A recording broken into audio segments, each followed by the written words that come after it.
Tonight, the pick of the bunch.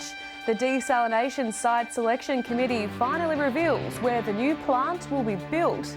And as part of Rail Safety Week, new calls to have something done about the dangerous level crossing in Port Augusta. From our 7 Spencer Gulf Studios, your nightly news with Madeline Kerr begins now. Good evening, thanks for joining us. After 5 months of consultation, a preferred site for the desalination plant on the Eyre Peninsula has finally been reached. The Site Selection Committee has recommended Sleaford West as the best location. Now it will be up to SA Water to get the ball rolling. A major milestone for desalination on the Eyre Peninsula. It's been a long 5 months for some, but the committee finally reached its decision, deeming Sleaford West as the preferred site for the plant. So we rated the 4 sites, and at the end of the day, a site at Sleaford West came out on top of the list. Now Sleaford West came out ahead of Port Boston and also Sleaford North. The committee casting their vote for Sleaford West as they believe it's the best place to deliver water security to the region, whilst minimising the impact on the environment and aquaculture industries. And Sleaford West has come out at the top of the list. It's great, it's out of an agriculture zone. It's great that they're also looking to do a large 5.3 gigalitre plant that will meet the future needs of the EP. The plant will reside on private property, making it easy to pump into existing water networks. We can relatively easily plumb it into the existing network, and that's critical because the system on Eyre Peninsula is designed to deliver water from south to north. However, the site does face challenges such as constructability and cost. And despite reaching a conclusion on its location, SA Water will have the final say. It's pleasing, but now it's all down to SA Water and the government, to Environment Minister, Water Minister Susan Close, to decide on where it's going to go. According to the committee, without a desalination plant, the Eyre Peninsula will be out of a sufficient supply of water by 2025. In the meantime, the committee will continue to work with the Sleaford community. Henry Millick, 7 Spencer Gulf News.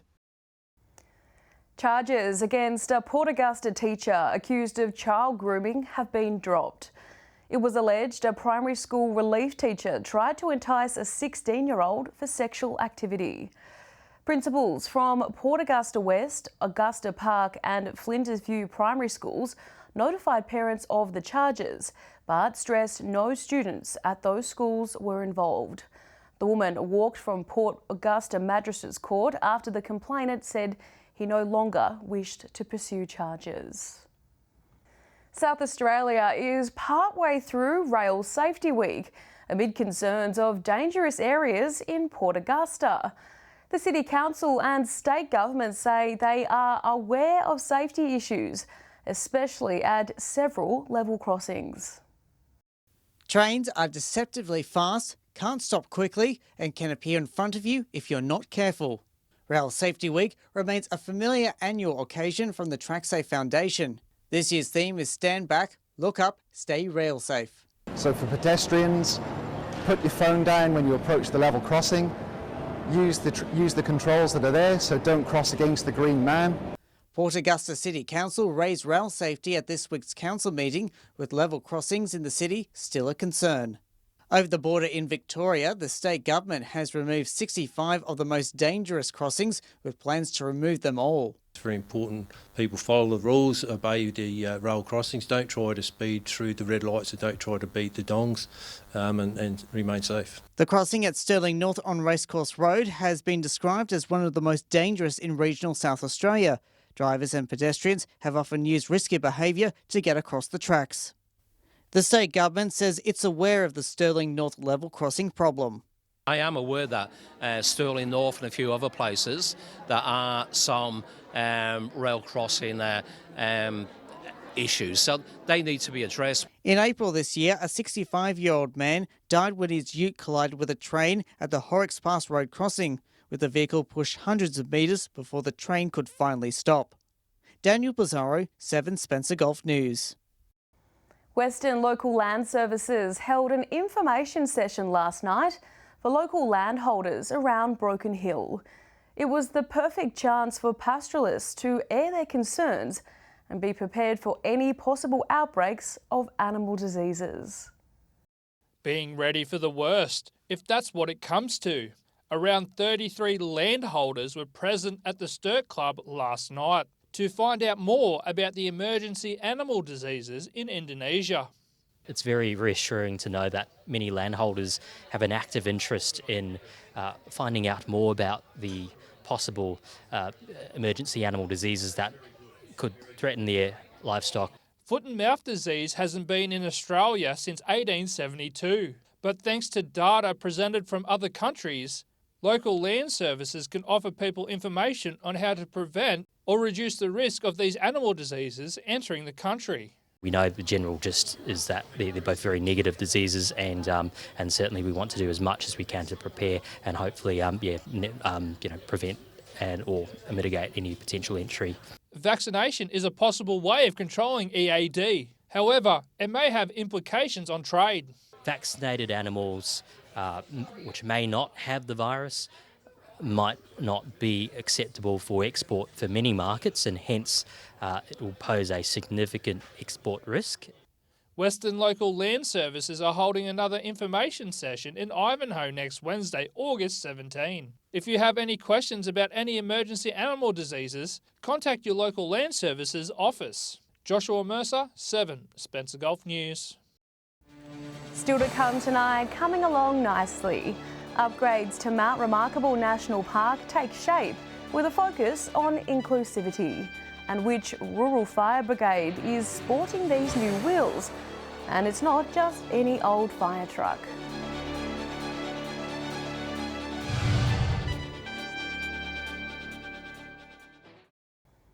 Welcome back to 7 Spencer Gulf News. Mount Remarkable is becoming quite the tourism hotspot thanks to the $10 million Remarkable Southern Flinders project that officially kicked off last month.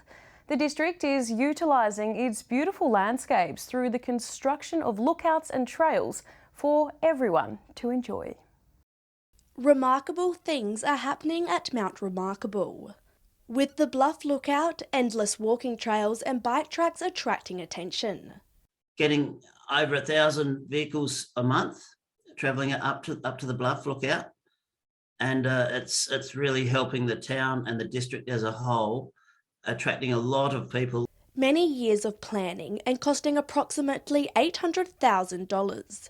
The results so far speak for themselves. The revamped sections of the national park proving to be a must-see destination for tourists and locals alike. A critical part of the upgrades is inclusivity, because something this special should be for everyone. Lookout is accessible for people with disabilities or wheelchairs also, so it's very functional for everybody. It's a great achievement. Other exciting projects include further construction to the Southern Flinders Rail Trail network, which has also been a long time in the making. Well, the rail trail in total will be 67 kilometres long. It's 21 kilometres from Wilmington to Melrose, and Melrose to Bullaroo is another 19 kilometres, and both of those sections are finished. Council is looking forward to the grand opening of the Bullaroo Centre to Stonehart Rail Trails very soon. Another tourism draw card. But don't take my word for it. Check out these exciting projects for yourself. Annabelle Francis, 7 Spencer Gulf News. With another few weeks of winter still to go, it's important to be mindful of fire hazards in the home. New South Wales fire and rescue crews are ramping up their efforts across the state to make sure people are prepared for the unimaginable to happen. It's been a worrying winter for Fire and Rescue New South Wales. 13 lives have been lost this winter alone, while over 400 homes have been damaged. One of the most concerning statistics there for us as an organisation is that almost 50% of those homes did not have a working smoke alarm. Compulsory smoke detectors were legislated back in 2006, which is why it's so concerning so many households don't have a working one. We're trying to get ahead of the curve here. We're trying to reinforce the message with with the community through our community education program and our home fire safety visits. During a fire safety visit, fireys will check everything to make sure you have the best chance of survival, whether that be checking smoke alarms or asking about creating a home evacuation plan. A lot of people aren't aware that a smoke detector's only got a 10-year shelf life, so we make sure they're operable, make sure they're within date. Evacuation plans save lives. Your local fire brigade can help you with one. Yes, we certainly can, and it's absolutely critical that people do have a home fire escape plan and that they rehearse it with all the occupants there, whether it's children or the elderly. Meantime, one local station has benefited from a major boost. The crew at Silverton Fire District now have the keys to a brand new fire truck valued at $385,000. The fire truck is one of 400 new fire vehicles rolled out across the state since the 2019-2020 Black Summer bushfires. Joshua Mercer, 7 Spencer Gulf News. Stay with us after the break. Southern Launch strengthens South Australia's position as the space state of Australia. And dozens of bikies fill up on a fee before embarking on this year's Black Dog Ride to the Red Centre of Australia.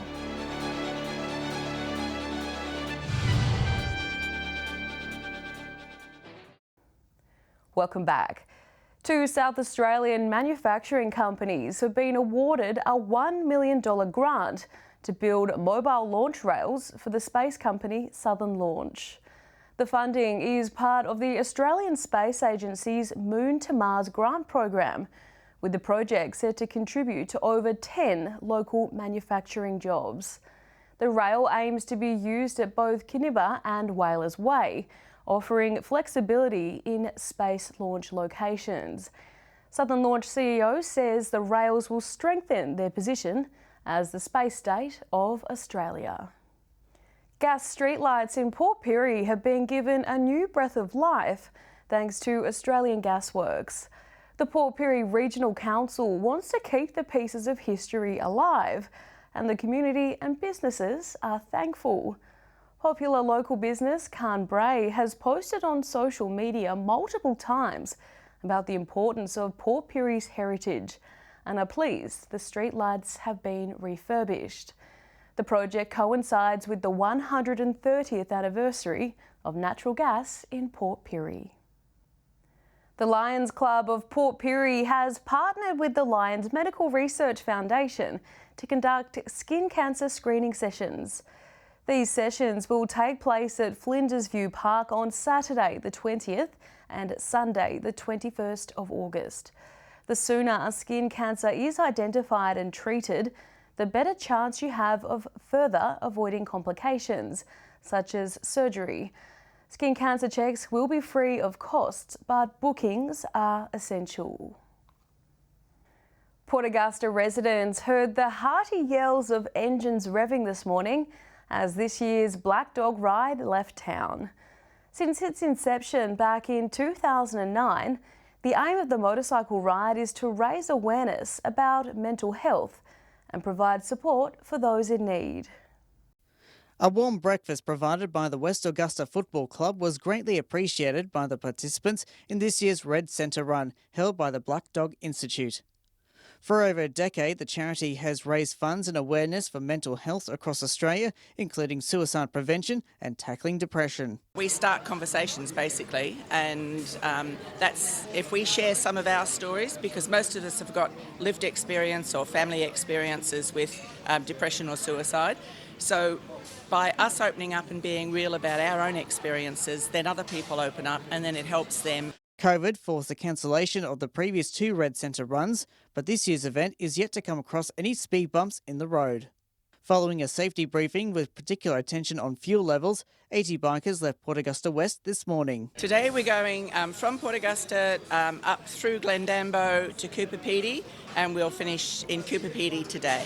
More Black Dog rides will tag along on the journey as the convoy passes through more cities and towns. Daniel Pizarro, 7 Spencer Gulf News. Stay with us after the break. Thursday Fish and Tips with our experts. And we'll have the weather details with Alex Sykes.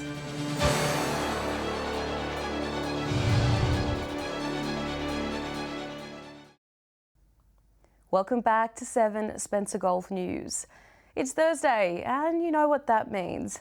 It's time to take a look around the Spencer Gulf, having a chat with our local fishing experts, letting us know what's biting and where. Here's Aaron Morgan. G'day and welcome to this week's fishing tips from Port Augusta at Jewel North. Well, a bit of a change of season at the moment. It's just starting to get that little bit of warmth in there. The wattles are out, so the seasons are changing. Crabs can still be caught and they should be getting in greater numbers. The squid basically at the moment, be trying for those and stocking up on those within the bag limits there because they'll be on their way out. King George whiting can still be caught, but there's greater numbers of silver whiting found up in the, or maybe on the low tides in the middle banks.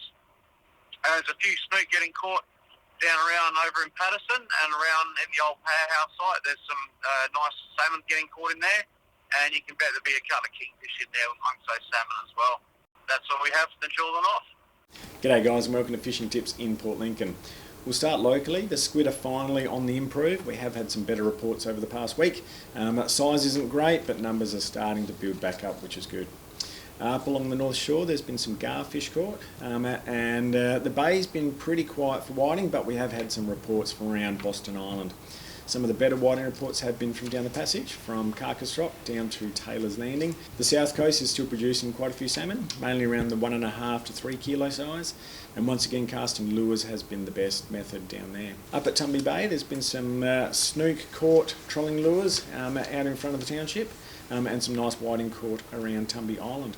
Well, that's all for this week. We'll see you again with more tips next week. Can't go wrong with some whiting. Time now to take a look at what's happening in the weather with Alex Sykes. Alex, a nice downpour in Clare last night. Yeah, that's right, Maddie. Just under 4 millimetres fell overnight, bringing the total amount of rainfall so far this month to just over 26 millimetres.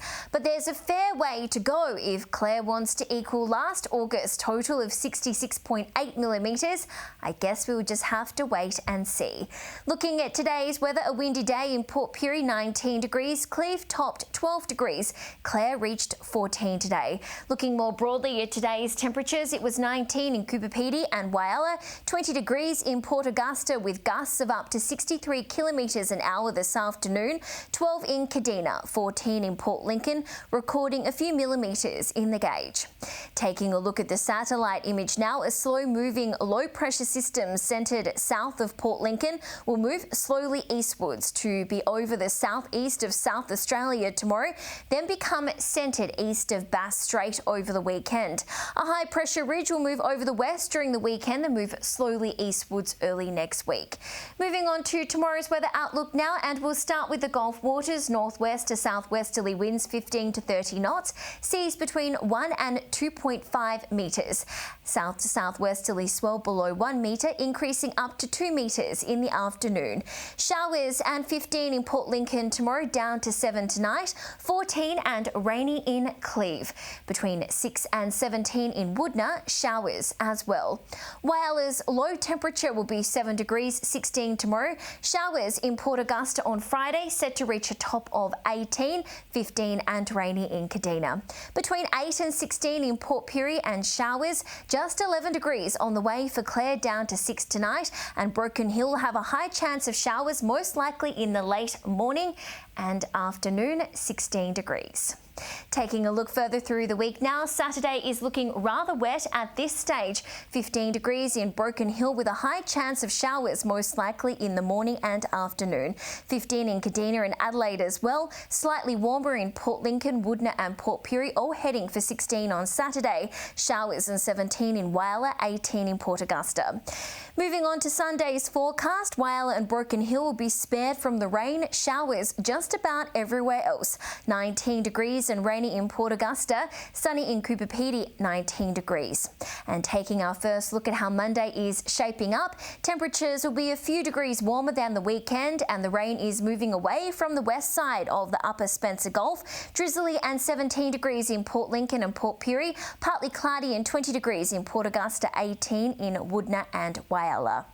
So Maddie, rain is expected just about everywhere over the weekend, hopefully enough to see a difference.